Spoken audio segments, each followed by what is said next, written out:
Astronauts to the moon. Ignition sequence start. 3, 2, 1. Houston, we have a problem. Liftoff. We have a liftoff. We copy you on the ground. You got a bunch of guys about to turn blue. What you're seeing here is a mirage.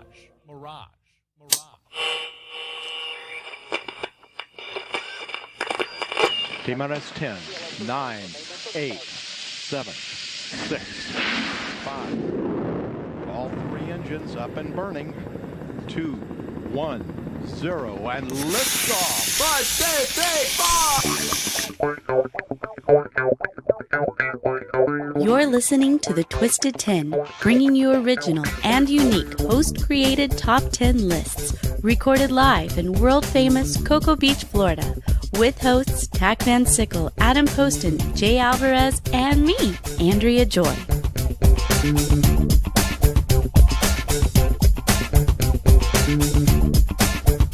And welcome to another very debated conversation into The Twisted 10.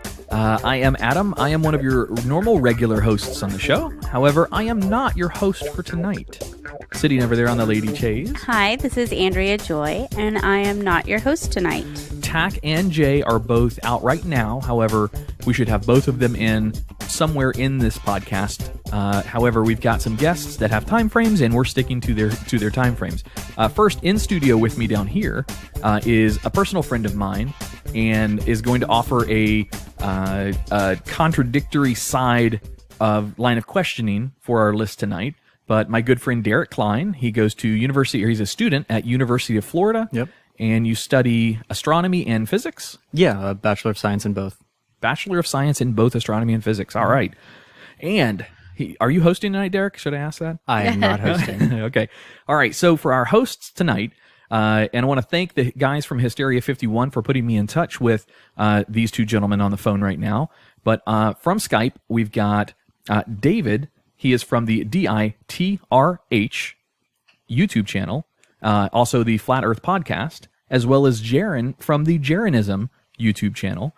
These two gentlemen are coming on to bring us their very own Twisted 10 list. So, hi guys, how are you? Introduce yourselves. Hey guys, how you doing? This is Dave, and happy to be here. Excited for this discussion, and we'll go from there. Excellent. And I'm Jeran, and thanks so much for having us. We appreciate it, and it should be fun. Absolutely. I just finished listening to the second part of the Hysteria 51 podcast, which was a roundtable discussion on the flat Earth, and Tack and I were honored to be invited to be your counters, basically, on that podcast, and that was a lot of fun. You guys brought some very unique perspectives, and we're very happy to have you guys here. Now, I will tell you before we start, I have never, since we've done this podcast, and this is episode, I think, 66, I think out of all of those podcasts for the Twisted 10, I have never once received any kind of, I guess you would call it hate mail, but some of our fans have, because I've teased the idea for what you guys are coming in here with, and I've received both hate and love mail. I've received people who absolutely love this and they love the idea, but I've also received people, email from people saying, man, they can't believe that I'm going down the route of entertaining it. I have some good news for you if you hold your ground. Yeah. Is I used to do a podcast called Deep Inside the Rabbit Hole, and it was a conspiracy show. And in the third year, I started bringing in the flat Earth, and the fans turned on me, threats and people flipping out on me. But now, a couple of years later, I'm getting emails from these guys saying, thank you for holding your ground. I'm a flat earther, and it's unbelievable. You've changed my life. Everything's different. So there is light at the end of the tunnel, but unfortunately, the convergence point is a little too close for you to say. Oh, that's awesome. No, I appreciate it. So I do want to go on record and first say, Tack and I can't speak for Tack. He'd have to speak for himself on this, but we both work for the space agency.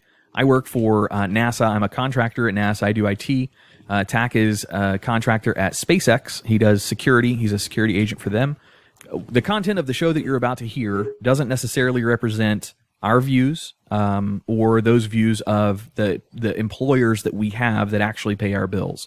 So understand this is an entertainment comedy show, and it's built to bring some light to some ideas that you guys have, but it's also meant to just entertain. So What I would encourage the listeners to do, we'll do this at the beginning and at the end of the show, is go out there and do your own research and draw the conclusions. And David and Jeran, you guys said it best on that Hysteria 51.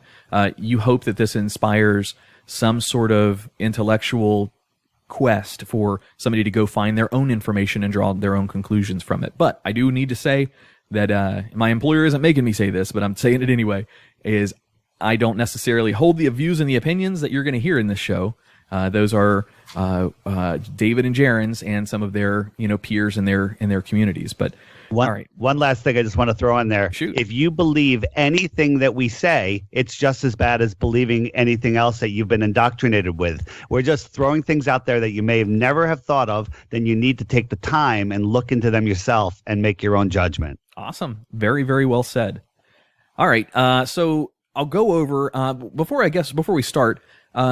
Derek, can you give us just a little bit of your background, maybe? So Yeah, what sure. your focuses are, just so we understand. David and Jeran, maybe we can do just a brief one from you guys as well, just so we know that we've got decent representations from both perspectives, at least in the audience or in the talkers tonight. So, Derek, let's start with you. Yeah, I'm not your typical student. I actually worked a normal day job for about a decade after getting out of high school. And then really got bored with the day in, day out, and decided to go to college, pursue some interests I had, listen to a ton of astronomy cast podcasts, learned just everything I could from the layman's level, and then realized there's no way for me to progress any further without actually taking classes in math and science. And that's exactly what I did. Nice. You kind of live so. For a man to take his life and just stop what he's doing and go and chase his passion, I admire that. That's terrifying. Yeah. Absolutely terrifying to try and make that leap, but it's so far it's been working out really well, and inside I'm exceptionally happy. That's awesome. That's very cool. All right, David, let's go with you first. Maybe give just a little bit of background on your life and what's led you to here. Maybe just a brief one. Just a real quick one on 9/11. I saw what happened firsthand without being not on television. I saw the beginning on television, and I knew something was wrong. Started researching into lots of the different deceptions from that to now, and then the nature of our reality was thrown at me. And when I finally started to look into that after refusing for 6 months, I now have a completely new understanding of where we are, who we are, and what we are. Oh, very nice. All right, Jeran, you want to give us a little bit of your background?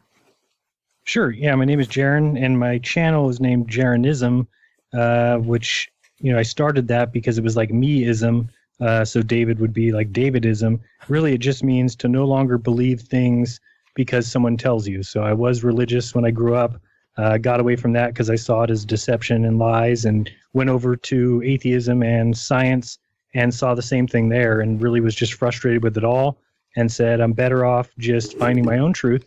And ever since I started doing that, my life has been so much better, because now the things I believe are because I came to those conclusions on my own, rather than simply listening to the words of other people who usually don't have your best interests at heart. So that's me. Nice. Well, very cool. Thank you, guys. Thank you for all in attendance. By the way, we just had Jay Alvarez come in studio, so he is with us now as well. Oh, what's up, everybody? So welcome to the show. It's going to be fun times. And, of course, this, Jeran and David, we run our studio out of our home, so our dogs are walking around with a squeaky toy. So here is how the Twisted 10 works. For listeners that are new coming to us from David or Jeran's fans, or if you're hearing this on their YouTube channel or what have you, the Twisted 10 is a unique top 10 list podcast.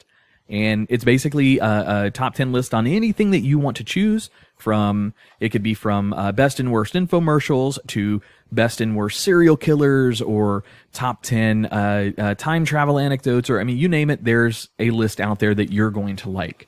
So we usually, one of the four of us will host it, or we'll have a guest come in and do the hosting. This week we have David and Jeran from the Flat Earth group. And maybe you could draw an example of David and Jeran before you start of what you guys are versus what the Flat Earth Society is, because there's some positives and negatives as far as what the Flat Earth Society is in comparison. But this week is your show, so this is the point in the show where we basically kind of turn it over to you guys and let you deliver us whatever list you may have. Go ahead, David. You talk for this part.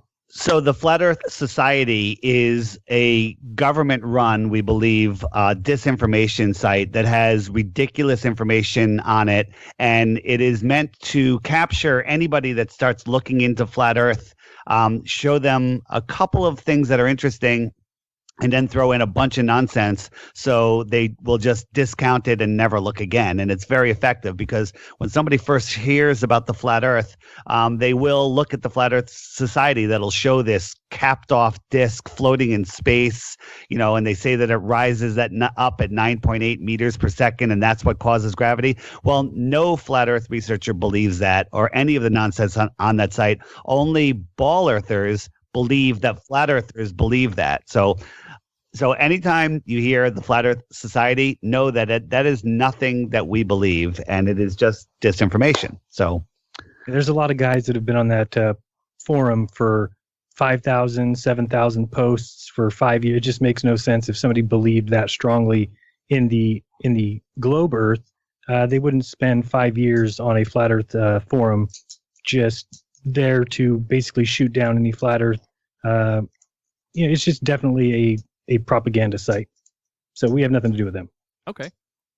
All right. I appreciate that because Flat Earth Society has come up a ton in some of these circles that we're involved in, and several of the people that knew we were going to have some folks that represented Flat Earth perspective on the show, they asked specifically if they were from Flat Earth Society, and I didn't have an answer. I didn't know for sure. I haven't done all my research on you guys like I probably should have, but no, I didn't know. So thank you for that. When you Google Flat Earth, it's one of the top hits, and that they're capturing lots of new minds there. But if you take the time and get through that, you'll see the other stuff. Jeran's going to tell you about our list. Our list isn't exactly what you were thinking. We came up with a slightly different list. Nice. I like it. Okay. Yeah. Curveball. Go for it. You guys can start whenever you're ready. All right. So our list is going to be the top 10 things that science needs to prove or show in some way. Things that we think science needs to explain or at least give us the reason for. Or the first one, so we'll start at number 10. Okay, number 10. Number 10 would be an eclipse video or a video of the Earth from the moon. So there should be a live 24/7 camera shot of the Earth from the moon. So many people still have questions about the eclipses. So NASA really should have done this 50 years ago. But now that we have cameras, 4K cameras, we can hook them up with solar power. We can put it on the moon, fixed on the Earth, meaning it would show the Earth get in front of the sun during the solar eclipse. We'd see the shadow of the moon appear on the Earth during a lunar eclipse, the other way around. And people would see what causes the eclipses. It would actually make sense rather than these terrible depictions and drawings that we get currently. Also, they could send the craft to the moon, and when they do, they could land near the Apollo 14, 15, or 16 site. What that would do is show the rover and the LEM and prove the moon landings. And also, if they stream this footage live, they could sell ad logos to various companies and actually make money doing it. So there's really no excuse for them to not have a camera on the moon showing the Earth. And the moon also, with one side, always faces the Earth. So it's the perfect place to put a camera to film the Earth 24/7. All right. I like that. Now, are we going to go? Do you want to have the couple questions between each one of your statements? Yeah, that'd be great. All right. So what I'm going to play in this episode is not necessarily. I'm not going to fire back with questions that I've got. I'm going to let Derek, Andrea, and Jay ask their questions, and later maybe Tack, if he shows up late, ask whatever questions that they've got, and I'm going to try to keep us on somewhat of a time constraint and to do the best to get you guys out, because I know you guys have other plans after this as well. So very first one, guys. You guys have any questions on this one? Come on, Andrea, you've got a question. No, I don't. Would you guys agree with that it makes logical sense, especially because I've told people that before, and they say NASA's got other things they can do with the money. They don't have money to do something like that. But realistically, if they put a 24/7 feed on a website, they could sell the advertising and it literally make money doing it.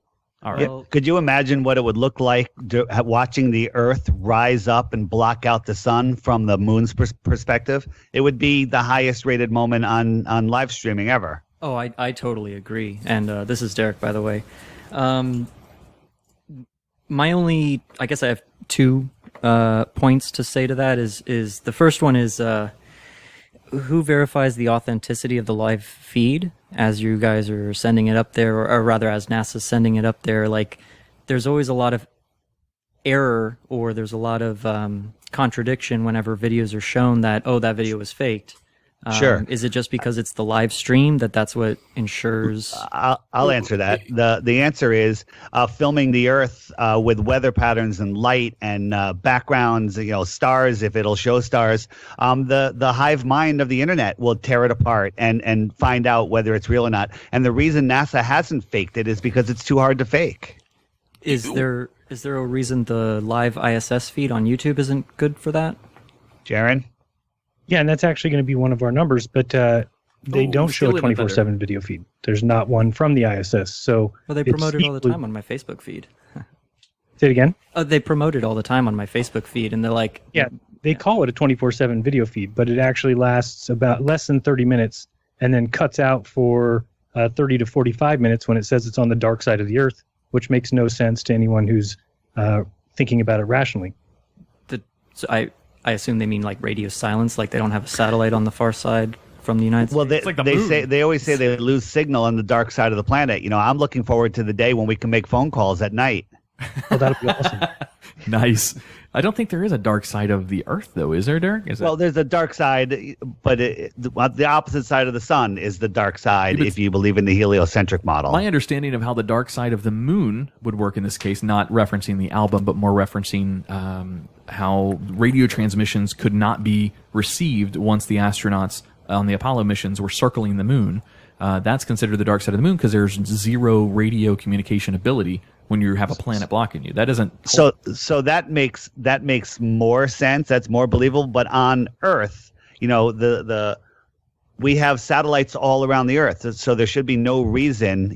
That's what they tell us, at least. There should be no reason that there's any radio blockout. Okay. But who's to say that the video feed from the moon wouldn't be fake? Like, who's going to be the person that says, oh, no, that's totally real? And then who is the hive mind of the internet that's going to say, oh, no, they're all full of shit? I mean, there's no, unless you have a guy waving from the moon and a million people there on the moon with him. The ISS, to me, I call it fake because they cannot provide a 24/7 video feed. So what we're saying is there's no reason why they can't do that from the moon, in which case it's hard to fake that. You can't fake real-time footage from the moon of the Earth spinning because everything's going to have to match, cloud patterns, you name it. On the ISS, they don't have to match anything because they show the Earth from the ISS, but from the ground, you can't see it because it's daytime. Then when it becomes nighttime, the time when we're on Earth and we can see the ISS, it doesn't show nighttime from the ISS. That doesn't show the Earth. So you're saying that I can see the moon, and on the moon feed, I see a cloud that looks like a bunny, which is also in front of me and above me. So that must mean this is really happening. No. Because that's. So I mean, you can fake two robots. What you're saying here is the reason they're not doing it is because people will say it's fake. Well, that's kind of a straw man nonsense argument. Put it up there, show us the Earth. If it's real, then there'll be enough people that's like, yeah, I believe that. But they don't even try because it's not something that can be done and it's too hard to fake. That is our opinion. But what about the massive amounts of people that are saying the Earth is round now? Then if it was round, then they would be able to show a 24/7 video feed from the ISS. But you're talking about a hive mentality ruling this. I guess I don't know. I'm not understanding. You're talking about popular opinion will deem that to be true, but popular opinion now is that the Earth is round anyway. I think so. Why is one hive mind more important than the other hive mind? Playing impartial. Let me take this one real quick, David and Jeran. Playing impartial is as much as I can here. I think what they're referring to is weather patterns like a front that is moving through Florida. Like right now, we've got a tropical storm. If there was a rocket going up, to the moon right now with a live feed as the whole time it's going away from us, then you should be able to see the reflections of that front. Maybe not individual clouds, but you can at least see the front. So I can understand that challenge. That's an interesting challenge to throw out there. Massive weather patterns. We're not talking about individual clouds. We're talking about massive weather patterns, day and and nighttime, where the line is, where the sun is in the background. I mean, we never see the sun from the ISS. Do we, Jeran? Do they ever show the sun? Occasionally. Okay. But again, there's always a big piece of equipment in front of it. So that's what we would like to see from science. They haven't done it. There's no reason they can't do it. If the moon is a place, and budget isn't the issue because it can be completely funded by Pepsi and Nestle. I'm sure they would cover the whole thing. And I think it just, you're a scientific entity being NASA, and you have to understand that probably 20%, if not more, of the world has serious doubts about the moon landings. So why wouldn't you make it a point to go prove that? And I don't mean with your LRO 50 miles above the moon and showing a little pixel change and saying, this is proof, look, we can see the astronaut tracks, because anybody knows that can be faked. But if you actually landed a craft where the LEM was with the lunar module, the lunar rover, and showed exactly the way it was left, that's something I don't think they can fake. All right, fair enough. So that was number 10. So let's move on to number 9. All right, number 9 is in regards to the SpaceX rocket landings. So many people have seen SpaceX and their landing of the Falcon 9 first stage after it goes up 50 plus miles and it gets jettisoned, and the second stage continues on, and then back to Earth or back to a barge comes the first stage. And we have serious questions about that, being that it weighs, usually by the time it comes back to the ground, I think 50,000 pounds. It might be more like 40,000 pounds. An everyday vehicle like a Toyota Camry weighs about 4,000 pounds. So that's the equivalent of 10 cars. And we just envisioned if you were to drop even one of those cars from the top of say an Empire State Building or something like that, that we find it to be impossible that you would be able to create a combustion or whatever's going on to expel enough, I guess they call it thrust, reverse thrust or whatever, to have that vehicle stop and not hit the Earth. We don't even think you'd be able to do it with one car. So we want science to show that. Show us something drop from a height of a tall building or, out of a helicopter or whatever, even a small model of the Falcon 9, and have it land upright you can land it upright on a stationary piece of land flat, let alone a barge in 25 knots of wind that's, pitching and rolling, which they show us. That top heavy thing wouldn't even stand up, let alone land on it. All right. Hey, Tack, just a reminder, what we've done is David and Jeran are bringing us the top 10 things that they would like to have science prove, basically. Gotcha. So it's not all about the flat Earth theory tonight. Mm-hmm. However, that's number 9 is one of these. So you want to take this one? We're allowed to do interactions between each question, but keep them relatively short because we got to make sure we get them out of here in time. This is pretty short. So what you're basically asking is you want to see a model of the rocket come back or a truck? I mean, something equivalent. Correct. Yeah, even something just much less. How about what they're saying is happening is the weight of 10 cars. Right. And well, if you come down to Florida, you can just watch the first stage just land. How about just do that? Well, I mean, that you have to be 3 miles away, right? Yeah, but that's not as far as you think. Well, I've seen a lot of video of people who have taken it, amateur you can photographers, see video all and day long, but until you come it looks down like and see a ghostly image that comes down and hovers right before it lands. Okay, you're judging off somebody's video when you can just come here and just visually see it. Well, what we're trying to say is even mentally that there's that little flame coming out the bottom, and the rocket itself weighs 50,000 pounds.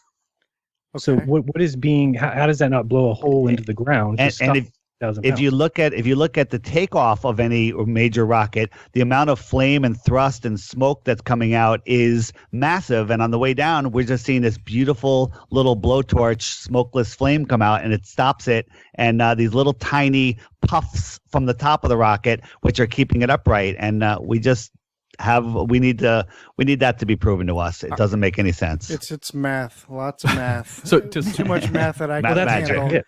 To summarize this, math. It is just math. To summarize this, I think what they're looking for is there anything in comparison that we can give them that shows approximately the same weight of something that's traveling back towards Earth at the speeds that the rockets are coming back to land, which is faster than Mach 1, which is the speed of sound, which is 768 miles per hour, I believe. Mm-hmm. Because we hear the sonic booms when it comes back below that speed. Yeah. So is there something that we can give them in a comparison to that they would believe that shows the force of the rocket of the slow down rockets or of those rockets that do the braking in comparison to how SpaceX and Blue Origin also does the same types of landings. Is Blue Origin doing that too? They've I done didn't them know out that. in New Mexico. That's cool. They haven't done them here, but in Right, KC, they've done them in New Mexico. So We'd they're- even accept something stopping from free fall acceleration, let alone Mach 1. And something even as simple as a truck, a Ford F-150. We don't even think that they'd be able to stop that from hitting the ground by it hovering and slowly lowering itself onto its tires. Now, in this comparison, or in this podcast, I'm playing more of a moderator, but can I throw one potential out there? Absolutely. How about a Harrier jet? A Harrier jet can come in for a perfectly vertical landing, and it could be traveling in a free fall. So whatever the force of the free fall speed would be for a Harrier jet based on resistance, wind resistance, it comes to a complete perfect landing, and its I'll answer exhaust, this. its exhaust is very minimal. So when the Harrier jet lands, it's flying forward and it's being held up by its forward momentum and the wing left. And when it starts putting its thrusters down, it's not free falling. It's literally just transferring the thrust downward, and it's not falling out of the sky and then all of a sudden turning on these thrusters to stop it. So and there, I believe there's 4 thrusters on that, not 1. All right, fair enough. I'm not a expert with jets, but it's something we'd like to see. All I Wanna can move to say next, is Jeran? just come down to Florida and take a look for yourself. That's it. What's that? Santa Claus. He goes really Then- fast and sure. lands good. Santa Claus? Yeah. How does the flat Earth theorist perspective explain Santa Claus? Come on, guys. I love Santa Claus. He's awesome. I believe they have the answer on the Flat Earth Society website. There's probably a full page on that. Ooh, burn. I heard it. All right, you guys want to move on to number 8? Okay, number 8. Ocho. To prove the Earth's spin, because we talked about it on the podcast, and it seemed to me that you guys thought that there was some sort of proof that the Earth spins. And I know one of the examples given was because satellites have to be put into a certain orbit, which isn't really proof that the Earth spins, because there's never been a test that has proven it to spin. And there's tons of quotes from lots of different scientists that go back, Arthur C. Clarke and Karl Popper and people like that, not that Arthur C. Clarke is a scientist, but that have all stated, even Einstein, who said, "I've come to believe that the motion of the Earth cannot be detected by any optical experiment." We know Airy's failed to prove that the Earth spins. We know Michelson-Morley did. So before we get carried away with all these other things, wouldn't it be important for science to prove that the Earth spins? And they could do that by putting a camera on the moon and showing us the Earth spinning. Simple. So they could solve, several of our questions with one mission. All right. So let's turn that to our cast in here. Do we have any answers back for that for number 8? Hey, by the way, can I say something, Derek, before you speak? I'm sorry. I just want to say, hey, guys. Sorry, I didn't even say hi to you guys yet. I just got here and I'm already attacking you. I do apologize. It was Pat. Nice talking to you guys again. Sorry. All right, Derek, good. go ahead. You definitely touched on a couple of things. The Michelson-Morley experiment was specifically to test whether or not there was an ether, whether or not light traveled through a medium. And that was proven false because light propagates through the vacuum of space just fine as an electric and a magnetic field that are perpendicular to each other. So that's not really a disproof of the Earth's rotation. That's a disproof that the Earth is swimming inside of a luminiferous ether, so to speak. But if they had the little platform on the Earth and they shot beams of light in both directions. So if the Earth was spinning, then the beams of light would have to come back at a different time, and they did not. That's which means not true, because in every reference frame, light travels at the speed of light. That's not gonna. The only thing that changes the path time of a speed of light is if a gravitational wave comes through and compresses the space and actually physically makes the space in between smaller. So like atmosphere and things like that don't change the speed of light? The speed of light can be changed by the medium it's traveling through. The idea behind the Michelson-Morley experiment was that light doesn't need a medium to travel through. It can travel through a vacuum. Okay, this is something that can be debated for a long time. The point is, there's still nothing that has proved that the Earth spins. So if you have this giant ball spinning, there should be some way to prove it, and there's nothing. And there's this wonderful, wonderful thing you can look up on YouTube called a Foucault pendulum. And what that is a giant pendulum that's just swinging, no mechanical action added. And as the Earth rotates over a 24-hour period, the position of the pendulum wants to stay in the original position that it was in. So as the Earth is rotating about every hour, that pendulum will slowly drift into, and I'm holding up my hands as though everyone can see. Okay, yeah, that makes sense. I can see it, Derek. I can see it here. Thanks, Tech. Anyways, the swing where the pendulum is swinging will rotate in time with the planet. So the reason that nobody has used that as proof is because it would work the same way if the sky was moving around the stationary Earth as if if the Earth is moving through a stationary universe. So it can't be considered a proof because it would happen if the gravitational effects or the motion of the sky would cause the Foucault pendulum. Also, during eclipses, and it's been noted numerous times even by NASA, that we're getting a complete reversal of the Foucault pendulum, which seems to me to make more sense if you're talking about the sky as having some sort of activity, not the Earth. Why would the eclipse happens in the sky? How would the pendulum change direction over a course of like 14 minutes? The pendulum changes direction on due to eclipses. So the Foucault pendulum, I don't think in any way can be used to describe the. Is that? And, there's other. I mean, I'm definitely going to look that up. That sounds fantastic. Yeah, it does. We've got an eclipse coming up in 3 weeks? August 21st. Mark it. Yep. How do you know that though?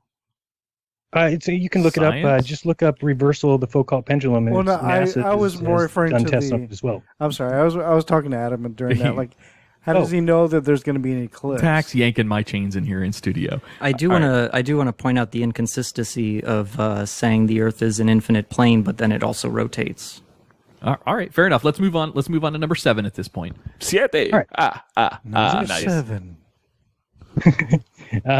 The science mouthpieces of Neil deGrasse and Bill Nye, and first of all, Neil being the educator that he is and the kind of the face of science, rather than just show up on a Comedy Central show when the flat Earth topic comes up and to drop a microphone and tell people that proves gravity, we think he should do some actual scientific education program to where he could do a Fox special for 2 hours and tell everybody why the Earth is a ball, rather than just dismiss it by saying that it's a failure of the education system, which is hilarious because they're teaching the ball Earth. So it's more of a failure of the very thing that he thinks is true. If you've already taught people that and they don't believe it because you haven't done a good job of proving, obviously, whatever you're trying to teach in schools. And as far as Bill Nye goes, so with Neil deGrasse, we would love him to either do a 2-hour show or to come on a Flat Earth channel and have a conversation. It's something that these guys will not do. They will not conversate about it. We think we have our opinion of why they won't. And it's because they're afraid to give anything else any time of day rather than teach. Teaching would be, here's this model, here's why this one makes more sense. They don't want to do that. They want to say, this is the stupidest thing ever. Don't even look at it because ours works perfectly and this is how we do science now. It's not the way science should be done. And Bill Nye, we want him to admit that in his little video about why the Earth is round, that his top 5 reasons have all been debunked. The first one, he actually comes out and says, go to a seashore and find out why you can't see Spain from the west coast of North America, which has to be probably the dumbest thing any scientist has ever said, because we know that things with distance diminish in size, and you're not going to be able to see that Spain from the east coast of the United States would be the size of a pinhead. So it's probably the most ridiculous thing ever said.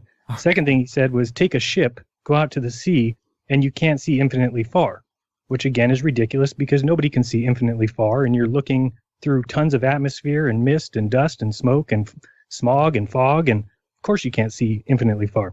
Next thing he says, climb a tower and you can't see to the other side of the Earth, which again is ridiculous. That's as if you can see through atmosphere.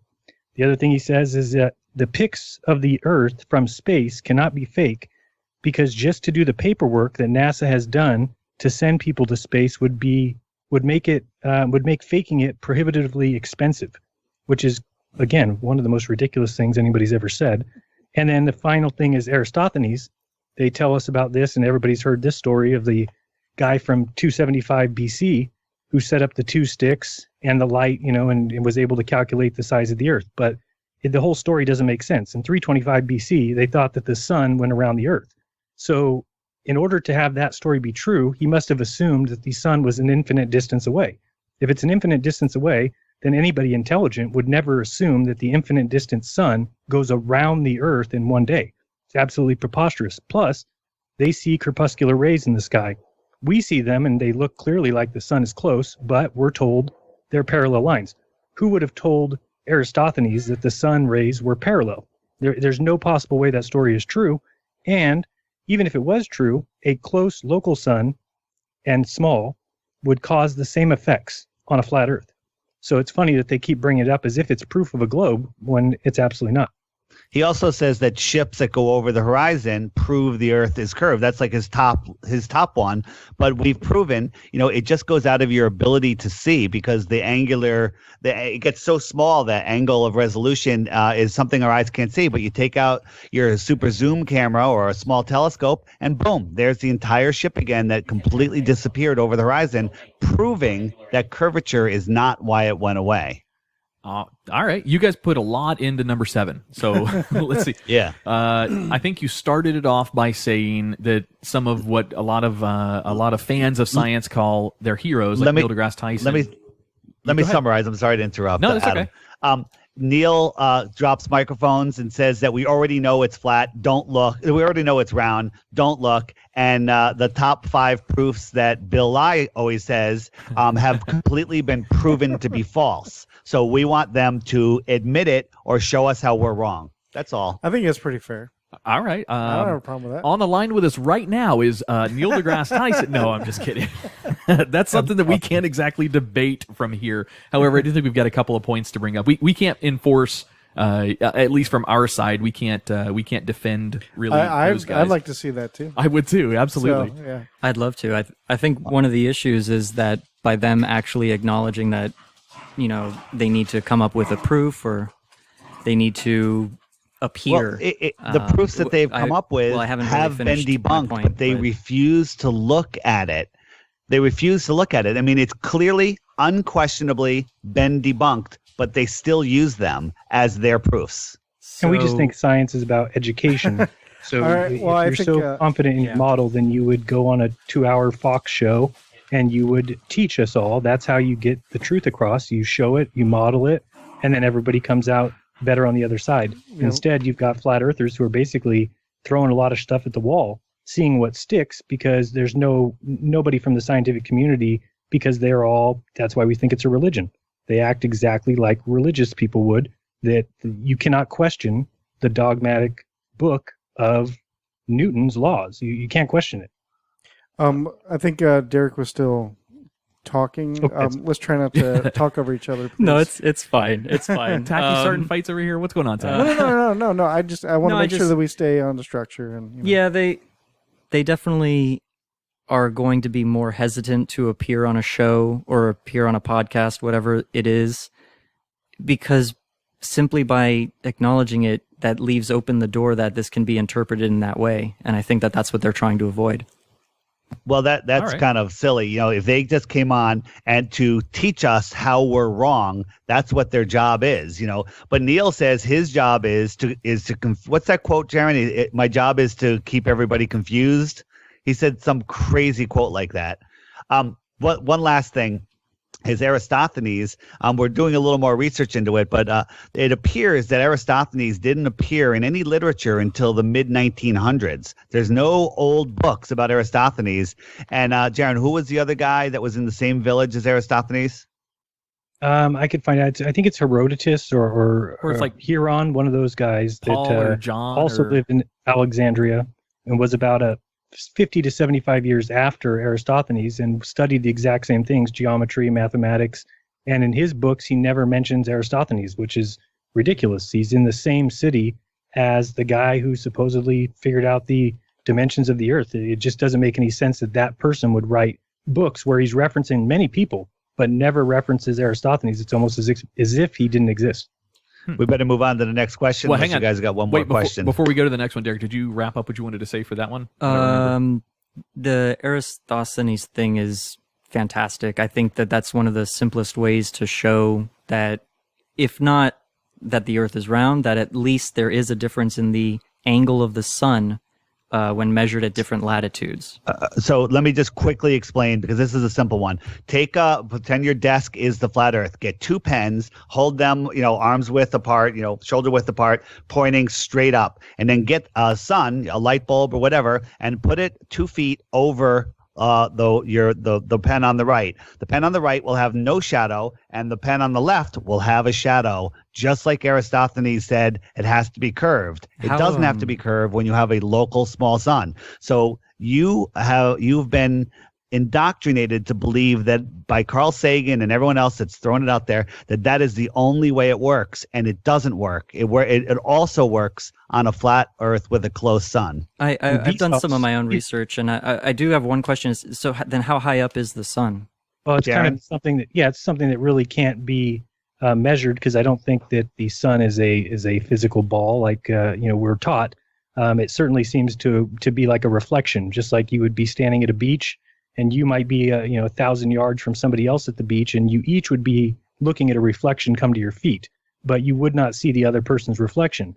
So is that reflection real? Well, it depends. For me, it is real. It's coming to my feet, but I don't see the reflection going to the other guy's feet, but he sees it. So the sun works the same way.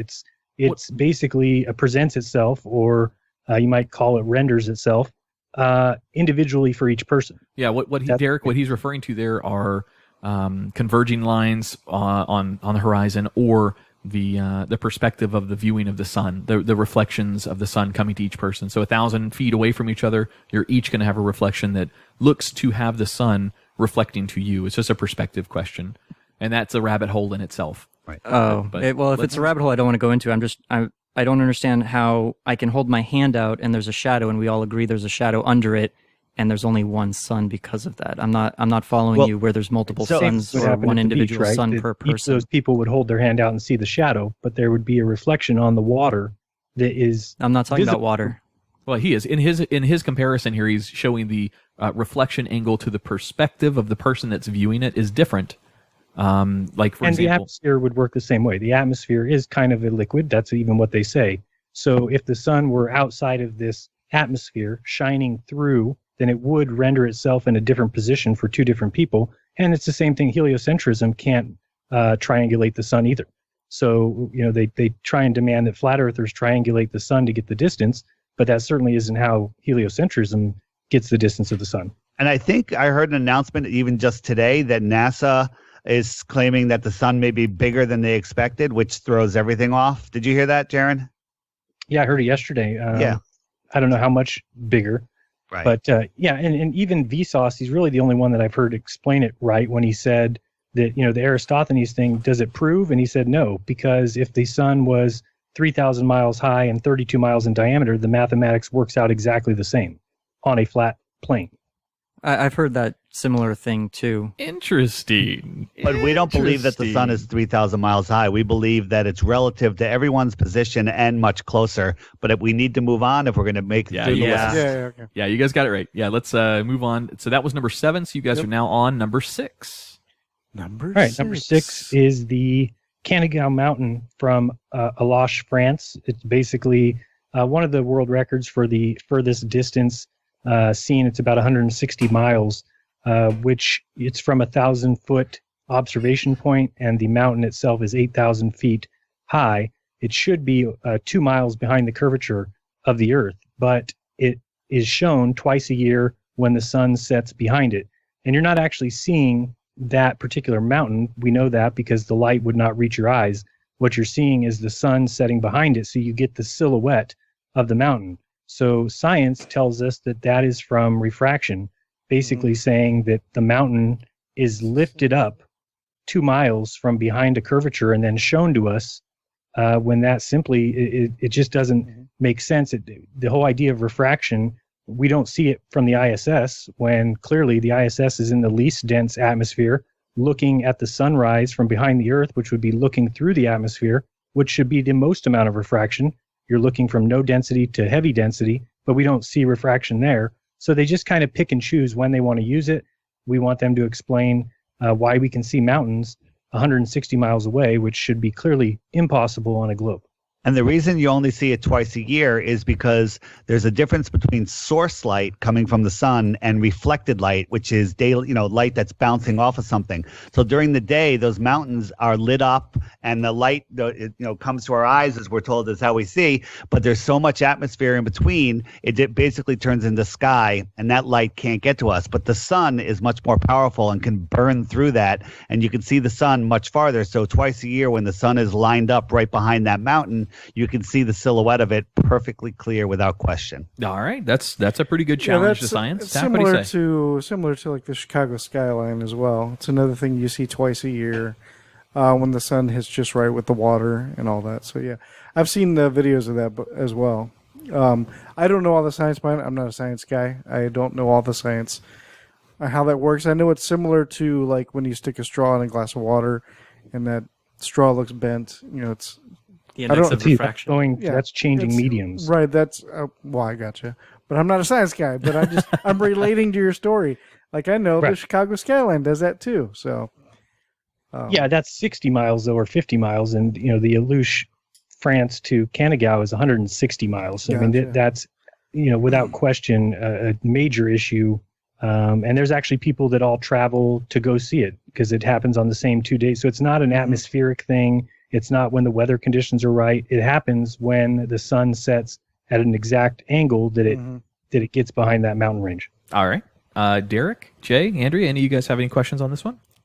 I would obviously have to research more into that. I mean, if the sun's setting behind the mountain and it's projecting the shadow of the mountain up higher, I'm not really seeing the visual for this one, why it would be refraction specifically. But again, like I said, I'd have to do more research. Okay.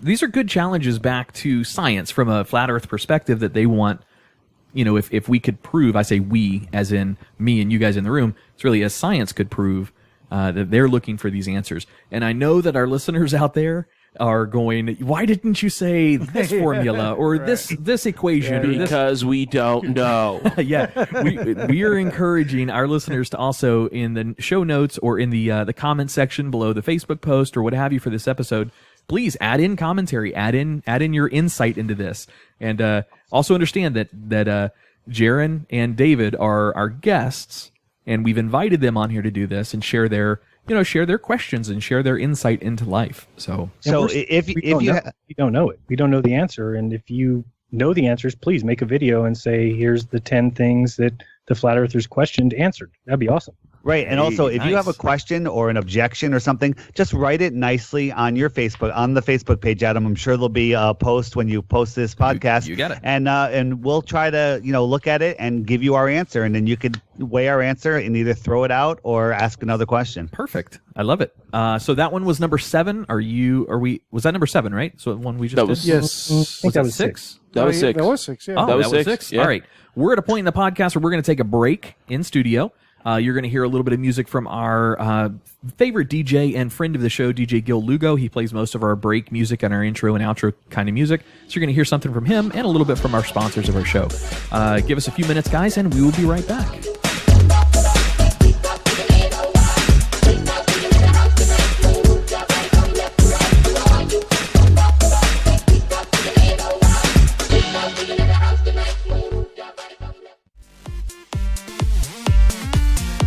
Hey, Tech, you ever have that conversation with your girl about where to eat dinner and it always turns into that back and forth? I don't know, you pick.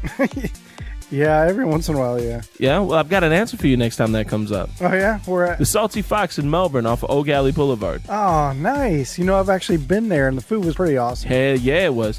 They offer a great selection of paninis, shareable appetizers, soups and salads, and one of the best desserts I've ever had, the Funky Monkey. Oh, yeah. My favorite was the vintage options. They got this meal called ramen noodle on crack. You just got to try it out. Done. That's definitely what I'm getting next time. Put the fun between your legs at the Salty Fox every Tuesday night at 7 p.m. with the O'Galley Arts District Bike Crawl. It's a 4-mile bicycle ride down Pineapple Avenue with stops for food and beer all along the route. Be sure to visit the Salty Fox every Sunday for brunch from 11 to 4. Hey, isn't that the $10 bottomless mimosas brunch? Sure is. Enjoy your brunch while the Salty Fox's DJ spins throwbacks and top 40 hits. Salty Fox is located in the downtown Eau Gallie Art District on Eau Gallie Boulevard. Check them out on Facebook at facebook.com/saltyfoxmelbourne or online at thesaltyfox.net. Hey listeners, be sure to mention you heard about the Salty Fox on our show, and you'll get 10% off your meals.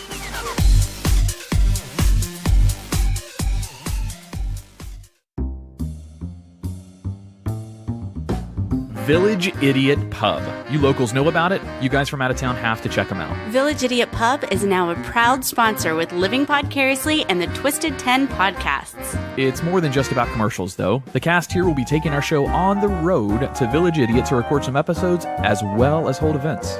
They have over 30 beers on tap, including ciders and Hefeweizen, my favorite, as well as hundreds of bottle choices. Adam, you forgot my favorite, all the delicious wine. So get your friends together and enjoy the board games, puzzles, and the giant Jenga.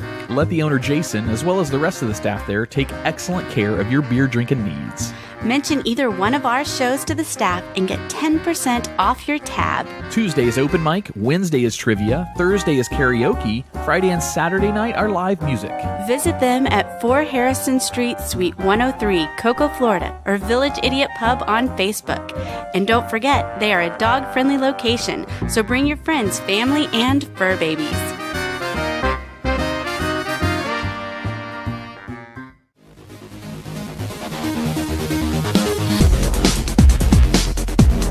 Hey, it's Adam. If you enjoy the hosts or the content of the Twisted 10, be sure to check out our other show. It's called Living Podcariously. While the Twisted 10 may get crass and explicit occasionally, it holds no water to Living Podcariously. We do get a little bit more rough and raw on that show. We have a lot of fun producing it and have had some awesome guests. And as always, thanks for listening.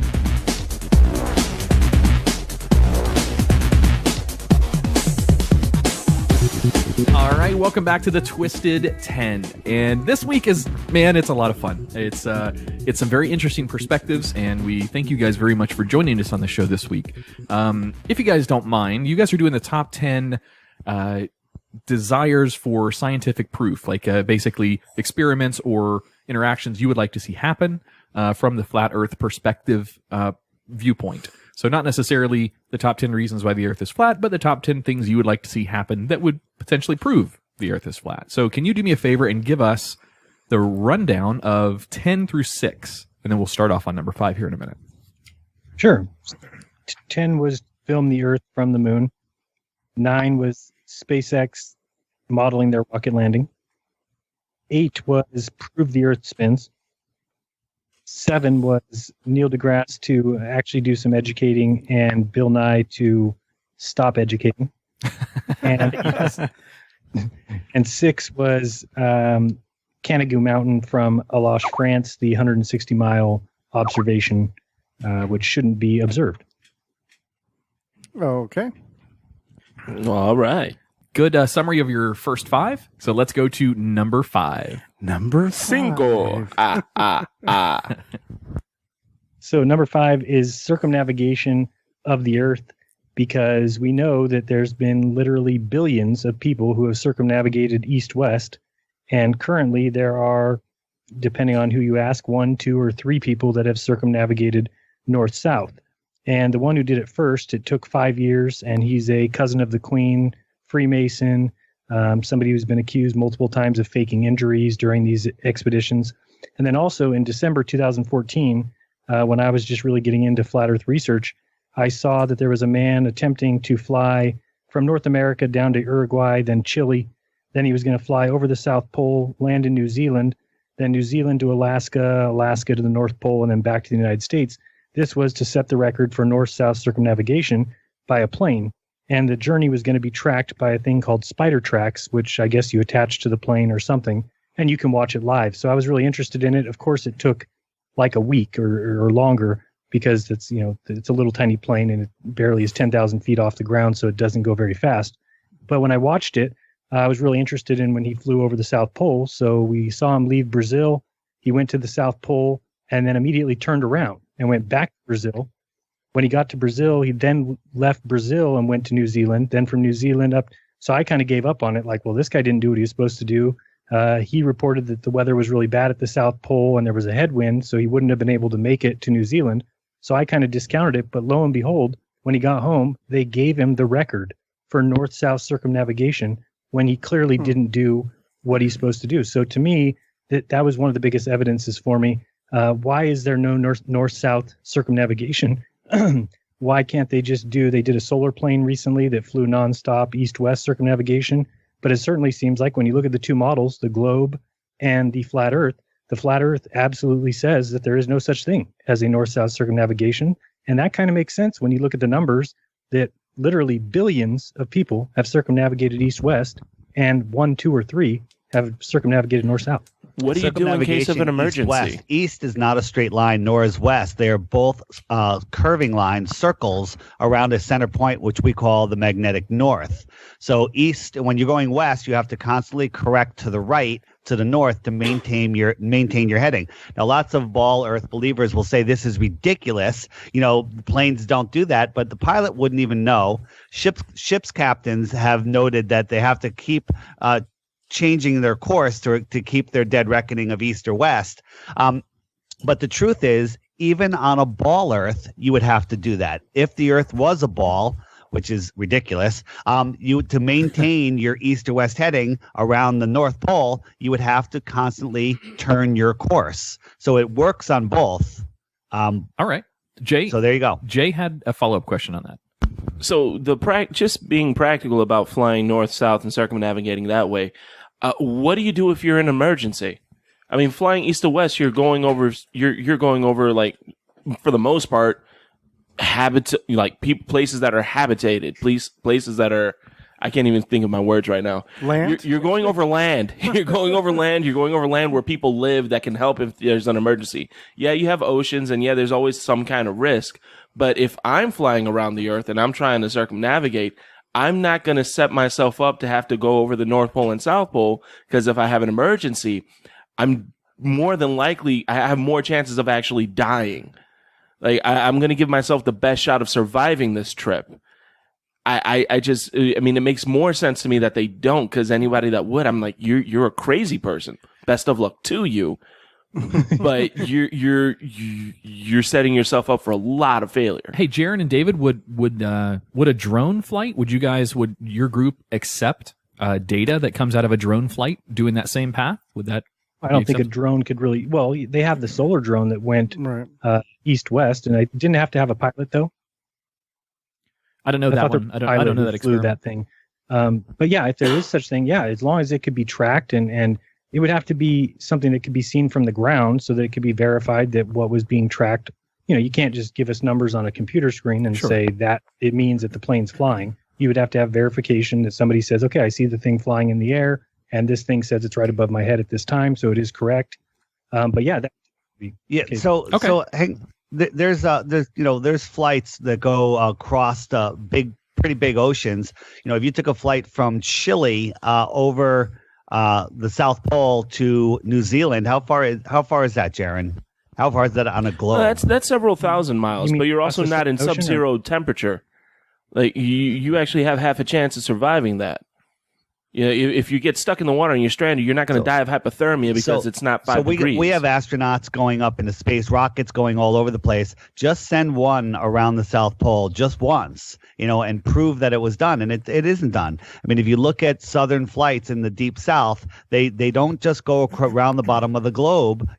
They go all the way up to the north or back over and down. To go from Santiago to New Zealand, they go up to the United States, they go over to Dubai, and then they fly all the way back down again. And that is absolutely ridiculous until you look at a flat Earth map and realize it's a straight line.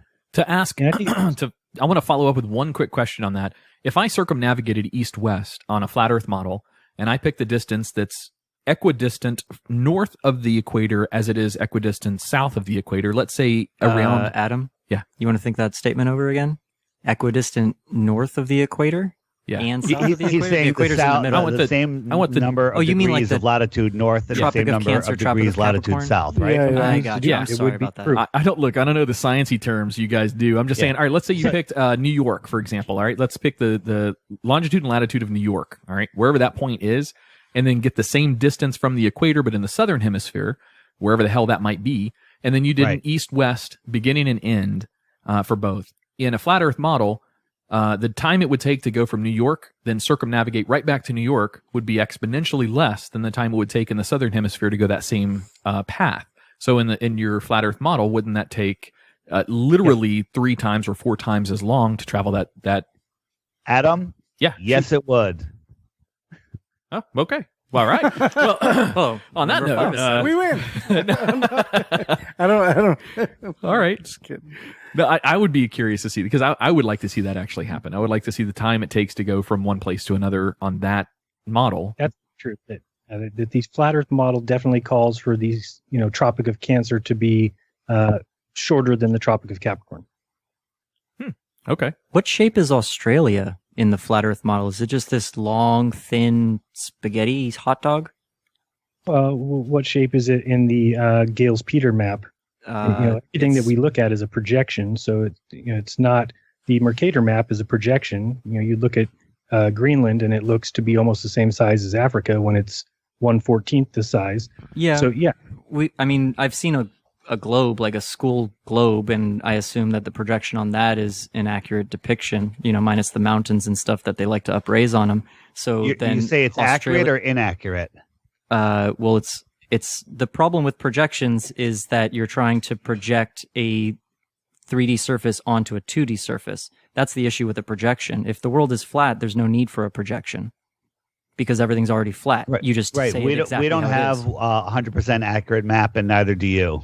I guess, but at least the proportions of Australia, I think Australia is like, like a TV set 4:3 ratio, but in a flat Earth model, it'd be like a 1:4 ratio, maybe. So you could just drive across it. Anyone who drives across Australia could confirm that. The easiest way to answer these questions is based on square footage or square mileage of the continents themselves. That's going to be the easiest way to tell how many square miles. No, because you Africa can makes have up. the same amount of area in a different.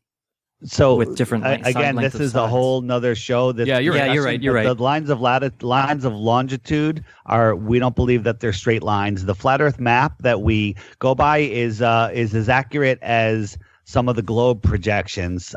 We don't have an exact map, but it is pretty close. We think in some ways, some of the continents may not be exactly where they're showing on that map, but it is a better representation than any globe. Jeran, do you agree with that?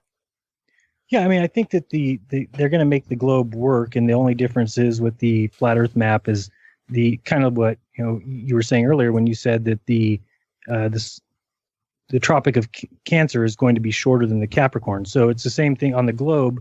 They have it modeled to where they've got their little picture of Australia, and in our map, those lines actually extend right there. They don't come back to a point as they do on the globe. So things get expanded towards the outer edge, which really only affects Australia. Really, it's not going to affect the little tail of South America enough for any noticeable change. And I do think there's a couple people that are working on a measuring of the train tracks that run through Australia and verifying that those train tracks total mileage equals what they should. So I know that some people are working on that question. Let's move on to the next one to get you guys in and out on your time. So we are going to be on number 4. Mm-hmm.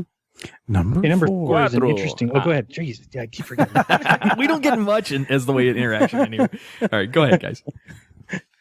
All right, number 4 is evolution. And what we mean by this is that, we understand that the theory of evolution by natural selection came about in the 1800s or mid 1800s as the process by which organisms change over time.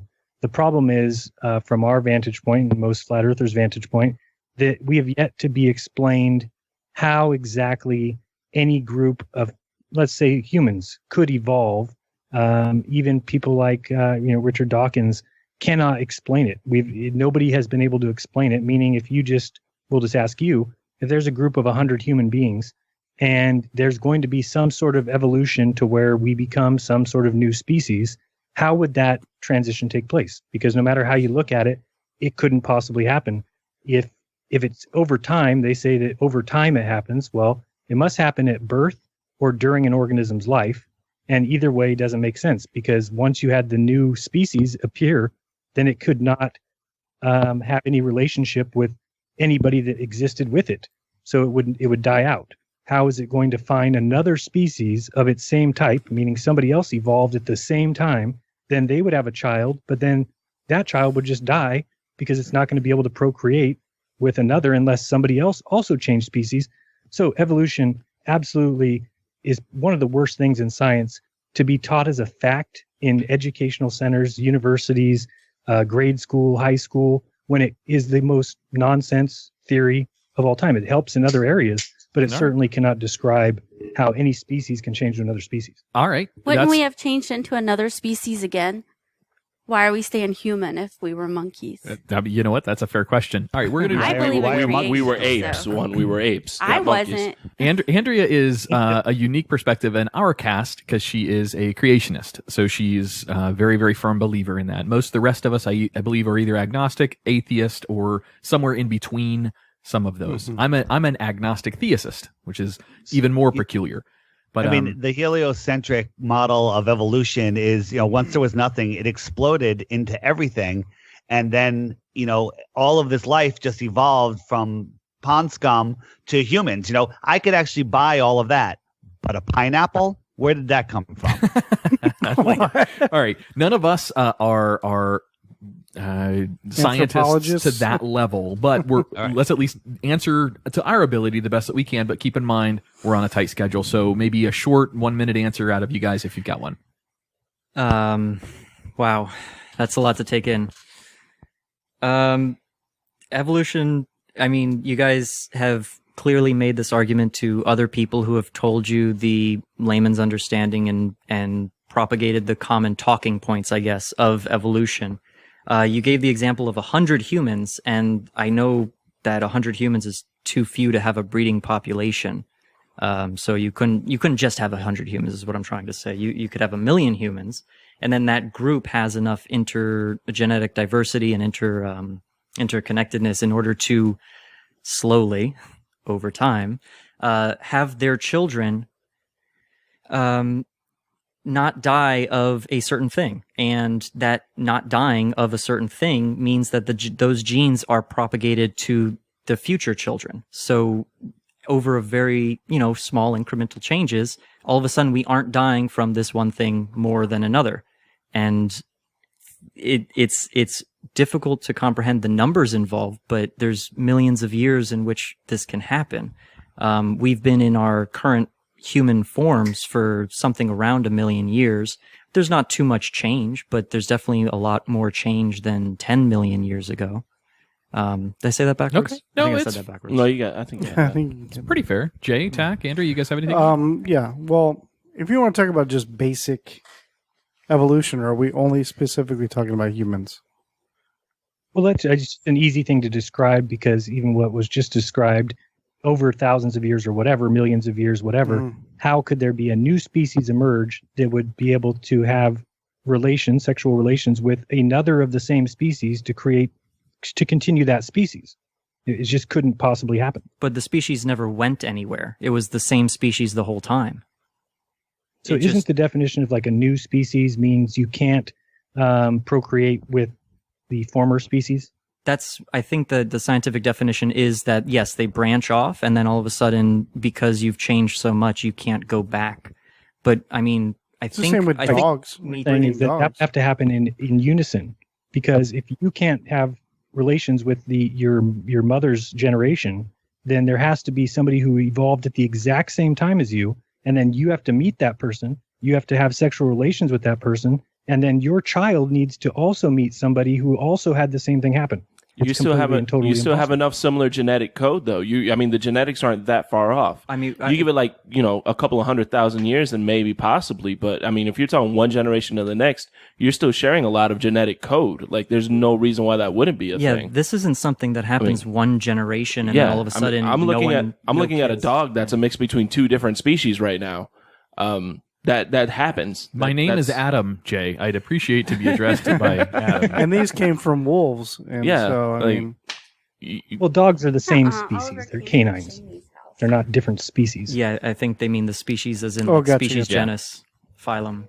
Yeah, we don't have a construct answer to answer that one. However, that doesn't mean we're wrong on our perspective. No, it doesn't. Yeah, and I would just want somebody to explain it just like what Explain you just to me said about too. how it's over many generations of time, but there has to be a point where you go from one species to the next, because All right. at that point you no longer can have relations with the species that you were.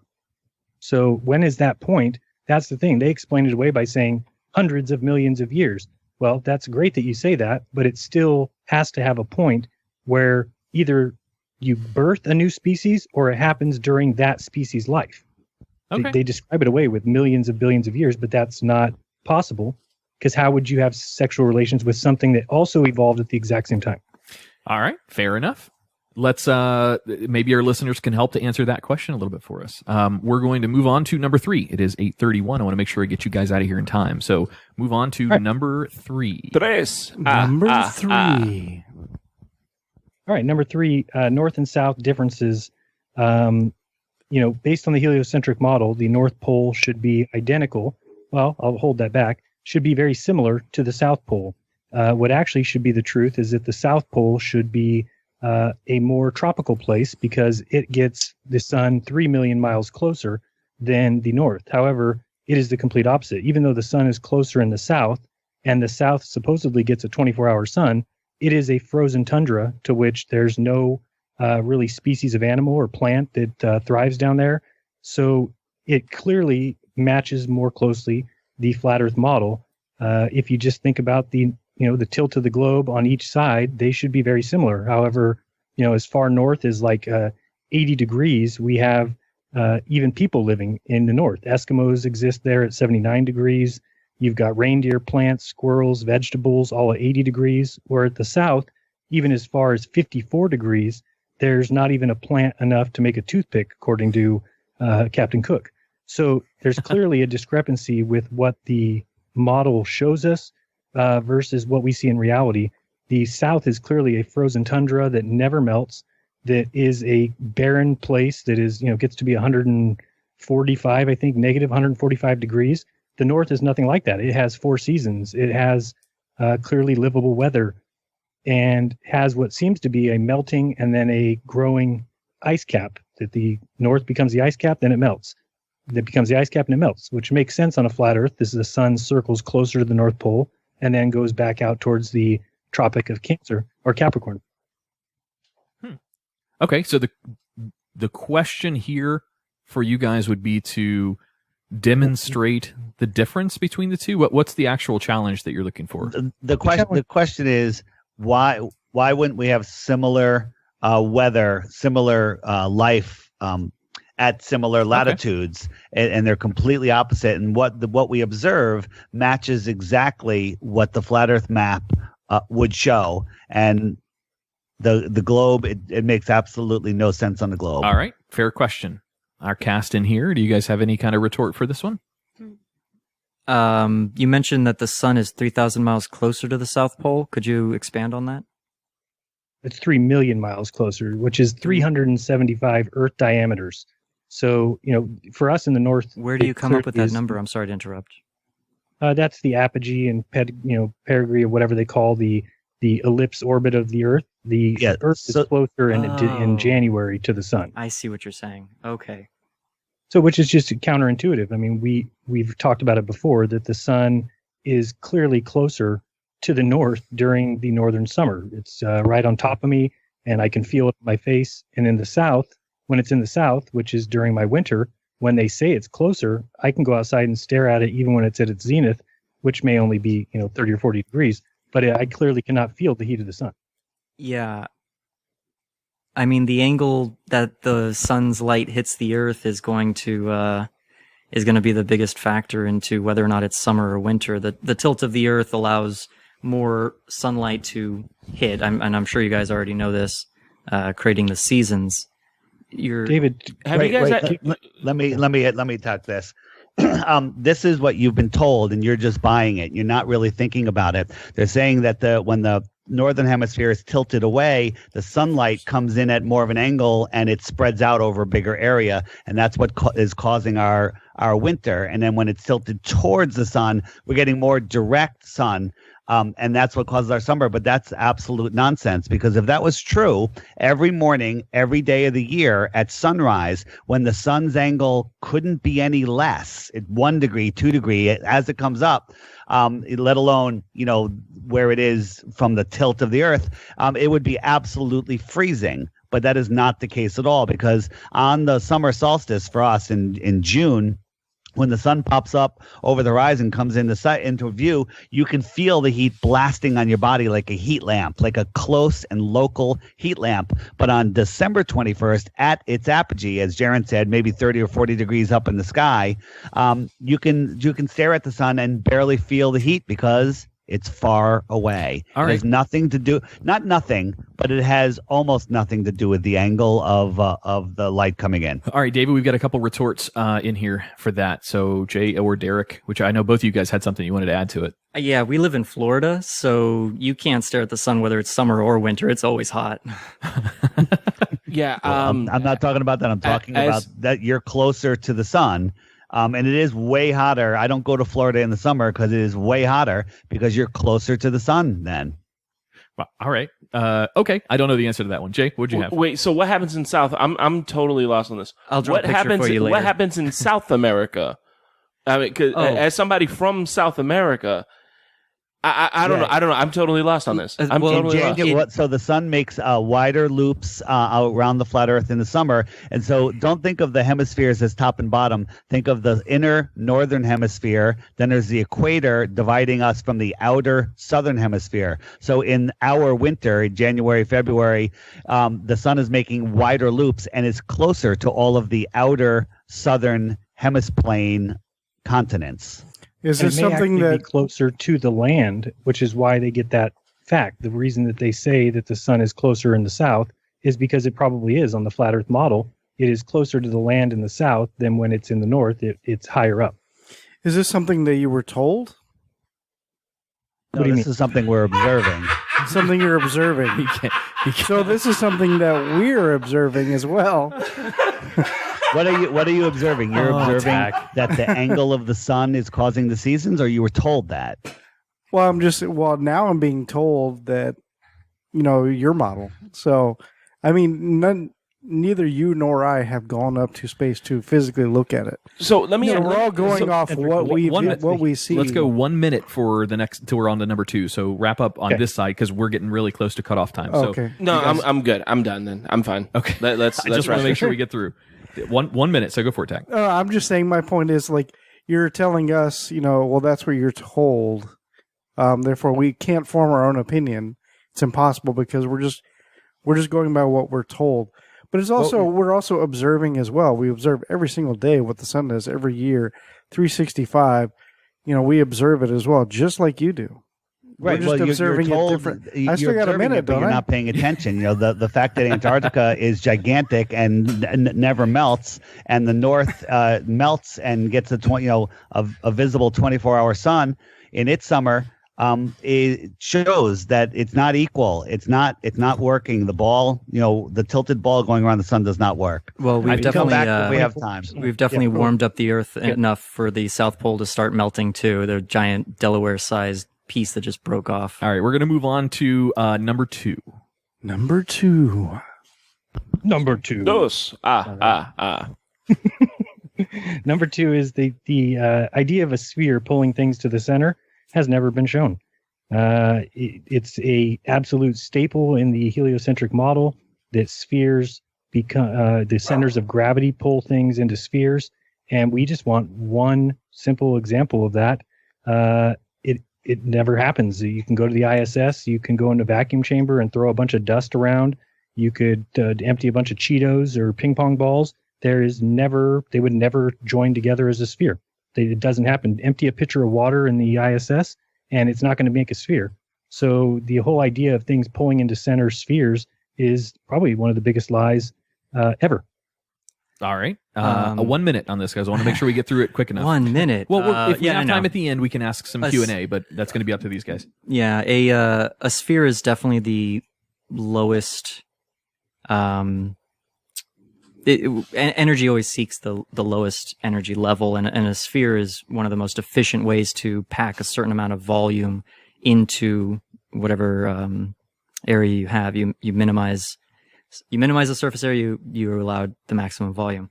The problem with doing this experiment is that the electromagnetic force is much stronger than gravity. So you're going to have dust particles that another force is overpowering the gravitational attraction. Now, if you look at I don't know what your opinion is on other stars, but we've taken images of the dust disks around other stars, and you can see trails within those of the dust coagulating into planetoids. In a couple billion years, they'll become planets of their own. But okay, or perhaps you're just seeing animations from fake telescopes. Through my own telescope? I don't think so. I don't think NASA's gone into my telescope You're seeing and little changed specks of light in the sky. That's all you're seeing. And then everything else that you think you see is taught to us by Disney and NASA. Well, hang on a minute, Derek. I think the question here is, do you actually have a telescope strong enough to see dust rings? Not the dust rings, but I have seen Saturn. I have seen Jupiter, and those aren't manufactured. The dots do move around Jupiter. The moons do move around. You're right. And I could film some lights down the end of my street and tell you that those are planets too. Hey, guys, so from the flat Earth, just to clarify this a little bit, we talked about this a little bit on the Hysteria 51 podcast. Right. What's perceivable to from the Earth-bound observer, flat Earth or round Earth observer, in some flat Earth theorists' circles, is that everything that we can perceive that's beyond our skies is a projection, and that projection is smart enough to know if you're focusing in on something, it can show you what you want to see. So it's we don't believe that at all. We don't believe that. Oh, you no. can't misrepresent their point. No. I guess I spoke incorrectly. If we have time, can you clarify that real quick? Sure, the lights in the sky are lights in the sky. There is Saturn. It looks like a little ball, and I have also seen Jupiter. I got a P900 this last week. Zoom in on Jupiter, and sure enough, I can see the 4 so-called moons. Now, I say that they're moons because I've been taught that they're moons. But when you watch them, they could literally be lights in the sky. There's no proof that Jupiter is 100 times the size of the Earth. It's absolutely crazy. Again, if you look through a microscope at a leaf, it'd be the equivalent of somebody telling me, see those cells in there on that leaf? You can actually go there, and that cell is 100 times bigger than the Earth. It's nonsense. That's what a telescope is. It's not looking further. It's just magnifying what we see. Well, it's smaller and smaller lights, making them look like you're zooming in. You could put a bunch of different sized dots on the wall and then zoom in farther and farther, and it'll look like you're traveling through space. But in reality, you're just zooming in like a microscope does. All right. We are getting very close to your guys' deadline, so I want to make sure. I want to make sure we get your list out of the way first, and then we've definitely going to have some Q&A, and I actually am going to invite you guys to come back on for another episode later, so we can even have some follow-up questions for you guys on some of this stuff, because this is... What number are we on? You guys are on number one. Number one. Uno. Number one, there's no 24/7 view of the Earth from the ISS, which is what we talked about earlier. It makes absolutely zero sense. It tells me that there's a deception there. 16 years, or actually I think it's 17 years now, that we've had a craft in orbit of the Earth. It's only 250 miles away. It's closer than San Francisco to LA. And yet they cannot provide a 24/7 view of the Earth from space. It's the most ridiculous thing. NASA, every single penny that they get is from the people who live in this country. And I'm pretty sure that they would all like an image, a video of where they live. It's 2017. Everybody's got 4K cameras. They're like $100 now to get a camera off the shelf somewhere. And yet NASA pretends that exposure problems, and they can make beautiful CGI videos of like the Earth going by with lights on it, but they can't show any of that in real time. You just get a black screen. They talk to astronauts with a 10-second delay. What a joke that is. They're 250 miles away. David, maybe one day from California to New York, we'll have less than a 10-second delay when we talk on the phone, huh? Yeah, maybe. That could be more FCC getting involved, restricting what's going. No, I'm just kidding. NASA just released a 4K video of a spacewalk, but they only showed it for like 16 seconds. We'd like them to take that 4K camera. Again, we talked about this from the moon, but in real time, show us the Earth.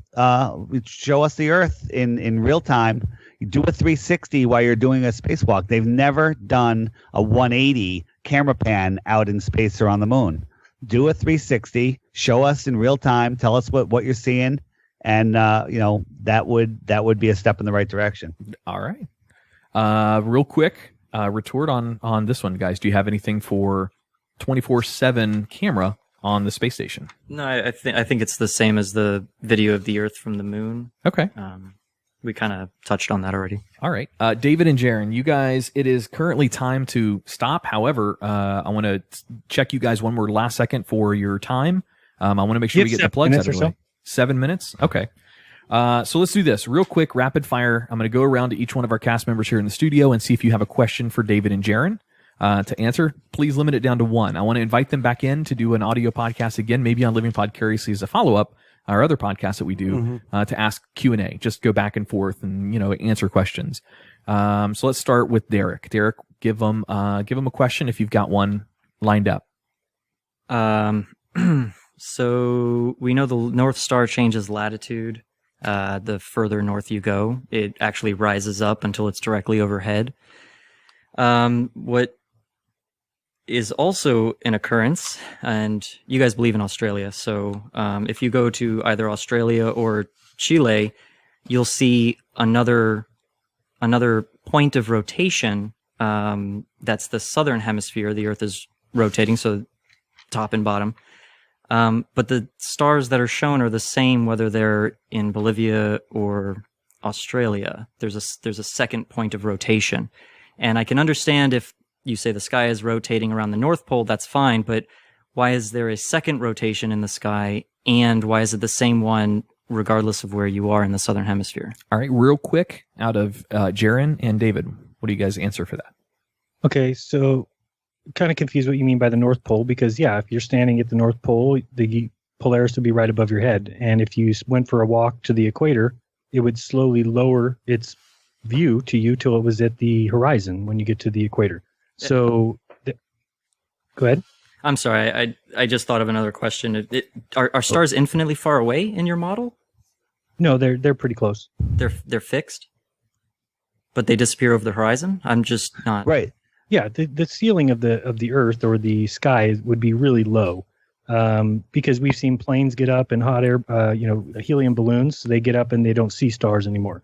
So that's at 100,000 feet. So let's pretend that the sun and everything, it was 300,000 feet. That's only 75 miles. So if you picture 75 miles on the flat Earth map, that is such a tiny distance. You could actually turn that on its end, and that would be the height of the sky. So people think of the flat Earth and they draw this big dome over the top of it, when that's not an accurate depiction. The sky is actually very low to where we stand on the Earth. So if you're standing at the equator, you can no longer see the North Star, which was straight above the North Pole, right? But if you walk towards it, you start to see it as it rises in your sky, which is all due to perspective. It's just that, the sky slants down to the point of your horizon, but nothing is actually slanting down. It's just off in the distance, right? If a plane flies away from you, it goes to the horizon line. It doesn't fly into the sky and disappear up high, because everything goes to our vanishing point. Just like when we draw perspective drawings, everything works the same way. Converging lines. Yeah, that makes sense. So then back to my original point, what I meant by the North Pole is, Polaris is above you, but if you watch the night sky over the period of night, the reason that it's the North Star is because the other stars revolve around that star, which is an illusion created by the spin of the Earth. There's a second point of revolution underneath, in the southern hemisphere, that you can't see the North Star, but the point of revolution is still there, and it's the same across the southern hemisphere. So let me touch on this, and Jeran could finish. All of the stars spin around us with Polaris being the centered over the North Pole, if you will. And as you walk away, due to perspective, the Polaris will set. It'll go past the point of convergence. I agree. Just like Jeran always makes the example, you're in a room right now with an 8-foot high ceiling with inset lights. Now imagine that room is the size of a city. And if you look, miles across, and within a couple of miles, the ceiling is going to converge with the floor, and you're not going to be able to see any of the same lights as somebody on the other side of that room. And that's exactly what's going on here. All of those are spinning around. But when you get into the southern hemisphere, there is optics, through the atmosphere, through the ceiling or the dome or whatever you want to call it, and things change directions. I think Jeran might be able to touch on it a little more. Visuals definitely help with this one, Jeran. Yeah, it's really tough. We've been asking for somebody who can model it because it's hard to explain with words. But the fact that there is no center star in the south, it appears that those stars are circling an empty area. And Right. you kind of describe it as it's the same stars in each of the locations in the south, but all those places have a different nighttime, right? It's not night in Australia and night in South America at the same time. And actually, by the time it gets to South America's nighttime, the stars have rotated around that point. So they're never at the same point as people like to describe it, which could be if you're standing in the south, looking south, the stars are coming from behind your back, going around you, almost like a letter N, but flat with your eyes, like a hula hoop. And that would be a very weird optical event. Stars always rise in the east, though, and set in the west. And if you think about it, if you're looking north and things are rising in the east and setting in the west, then they are going counterclockwise. And if you just turn around and look south and things are rising on your left-hand side from the east and going to the west, now they're going clockwise. That's why things appear to be going the opposite direction. But it comes down to what we were taught in school. They have simply indoctrinated us into a certain belief. There's people out there who will say, these stars prove that the earth is a ball. Well, that's what they taught us. So of course people say that. But if you really start to think about it, it's not what they taught us. It doesn't work. All right. Let's move on to the next question. Tack, do you have anything for the gentleman? Make it kind of. quick. It might be super quick, or it could open up a whole rabbit hole. I don't know. We'll let the answer coming back from Jeran and David determine how long you want to talk. I just have it's kind of a simple question, because I really don't know the answer to this. Is the flat Earth model? Well, first of all, is there an actual dome or no? Yeah, I don't profess to know that because okay, that's fine. it would certainly be higher than I can get. Gotcha. Well, the main question, seems like there's something like that. The main question is the flat Earth model, is that intelligent design, or Yes. or are we? Is that what it is? It's not a random. It's not. For me to say that it's intelligently designed, if you knew who I've been my entire life, I was Mr. Scientist. Astronomy is the real science. Astrology is nonsense. And when you start looking at all of this and seeing all of the evidence, there's different people. Some people say there's a dome. Some people say it's an infinite plane. There's all sorts of different stuff, but what we all know is that we don't live on a spinning ball, and we're not a random speck in the middle of infinite universe, and that whatever created this, and I'm not even going to put a name on it or how, it is intelligently designed. Oh, okay. All right. Well, I didn't know that. Okay. All right. So just one last thing. A lot of people say, "Oh, flat earthers are a bunch of religious nut jobs." I've never there heard are that a lot before, of people honestly. that follow the Bible that say the Bible supports all of this, and it is quite interesting to me. But I never use the Bible as an example, as a reason. I just say, all of this, and look at the Bible. The Bible kind of supports it also. So there are religious people in this, but this is not a religious movement. It's not even a movement. It's an awakening to the reality of who we are, where we are, and what we are. And if you don't know that, you really can't go forward in life. I gotcha. Okay. All right, we've got one more question we're going to follow up with. So Andrea and Jay are both diverting their question over to Derek. So Derek, you got something you want to fire back? I actually didn't have a question. I just wanted to say that's kind of funny. You guys are actually the more non-theist in the group, and we're the more theist, because I'm actually deeply, pretty deeply religious, but interesting. And the flat Earth doesn't knock out religion. I mean, you just really have to look at it. It's a longer discussion. Let's have it on the next one. Let Jeran say his last minute, because he's going live on another show in 5 minutes. All right, guys, go ahead and wrap up. So Jeran, take it away first. Jeran from Jeranism on YouTube. We'll put all the show notes. We'll put all the links in the show notes. But go ahead and do your closing, Jeran. Yeah, it was awesome being on your show. I listened to 2 or 3 of your shows this week and really enjoyed them. Enjoyed the humor and enjoyed the lists. They were really good, so I was happy to be a part of it. And like what you guys are doing. Appreciate you having us on, and would love to be back whenever you'll have us. I think we're going to have a lot of follow-up Awesome. with you guys. Yeah, for sure. Yeah, we appreciate it as well. David from DITRH YouTube channel and the Flat Earth Podcast. Do you want to do any Yes. closing as well? Sure. My YouTube channel, DITRH, stands for Deep Inside the Rabbit Hole, has lots of short videos for people that are like, oh, what is this nonsense? So you go to my channel. Most of my videos are under 5 minutes. And the purpose of them is to show you something that you haven't thought of and get you willing to watch a longer video.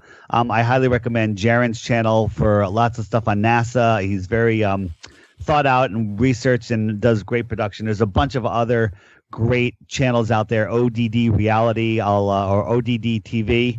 I think it's ODD Reality is the name of his show. And I've recently started a new podcast with another YouTuber called Curious Jay called the Flat Earth Podcast, because there's really nothing in the podcast realm that's audio only that you can subscribe to on any podcast player and get notified when new episodes come out. It's an hour show, and we talk about all things Flat Earth, and it's for experienced Flat Earthers and definitely people that have no idea that Flat Earth is even a thing. All the links to my social media is on theflatearthpodcast.com. Awesome. Very cool, guys. We greatly appreciate you coming in. I know you're up against a hard stop. We're going to still do some closing notes on the show. You're more than welcome to hang out. I know you guys have something coming up. Don't worry, we're not bashing any names or anything like that. That's not the intent. Jaron, you can go. I'll keep an eye on these guys. I believe I'm used to being bashed. I know. I think Jeran, before you hang up, I want to thank you for coming on the show. And it takes a lot of balls to come and do something like this. Yeah, and sharing your word that's very controversial, especially in today's heightened attention on it. For some reason, it's become hot again. Thank you for being brave and coming on our show and having some fun with us. We appreciate it, Jeran. No problem, and would love to come back because I'm just looking for the truth. And if the truth is that we live on a globe, then I've just been looking for proof of that, and it's been 2.5 years, and I'm going the other direction. I'm seeing more and more reasons not to believe in it. So thanks, guys. Appreciate it. Thank you, Jeran. All right, David, you're going to hang on the show with us? Sure. All right, cool deal. All right, so final takeaways, guys. This is. We didn't have a lot of time to actually do a debate style show, and I knew that because these guys had limited time, and we also try to keep our show less than a 2-hour show. Right. So it wasn't going to be a lot of debate between questions. But what are you guys' takeaways? I mean, Jeran and David both came with unique perspectives, and that's kind of the point of the show. And they see they're intelligent. I've seen some YouTube videos where they're not so intelligent, but these guys are. They're very intelligent. They've definitely done their homework. And, so that's why I like, this is our second show with them, and I enjoy with them because they always got something coming back, and that's great. I think it's awesome.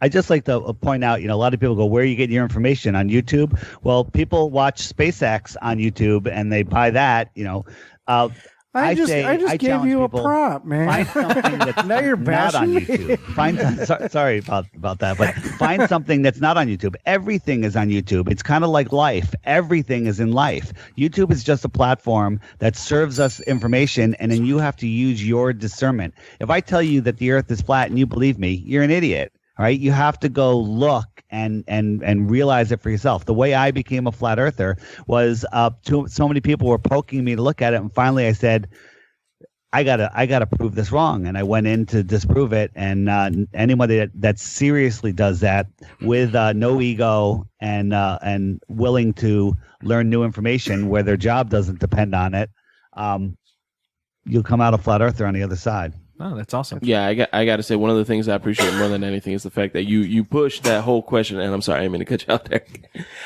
You do push that question, and I like that. It's, question what you're told. Don't just take anything at face value just because some fifth grade teacher told you something when you were in fifth grade. That doesn't necessarily make it true. Question it, look into it, and make your own conclusions based on what you find. I can't argue against that. I think that's the whole point of everything. So I like that you bring the other end of our argument to it, but I do appreciate the fact that you guys have looked into it. I think that's fantastic, and I wish more people would do that.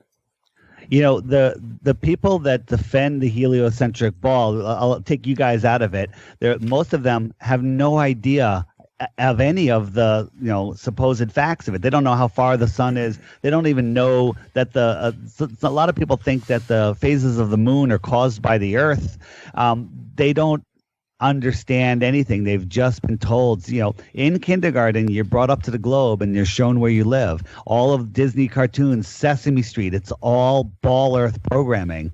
There's a video on my channel called Flat Earth and the Yip Yaps or something like that. That'll find it. And if you watch that, it's horrific how they're indoctrinating babies into Ball Earth thinking. Interesting. I do want to add something real quick.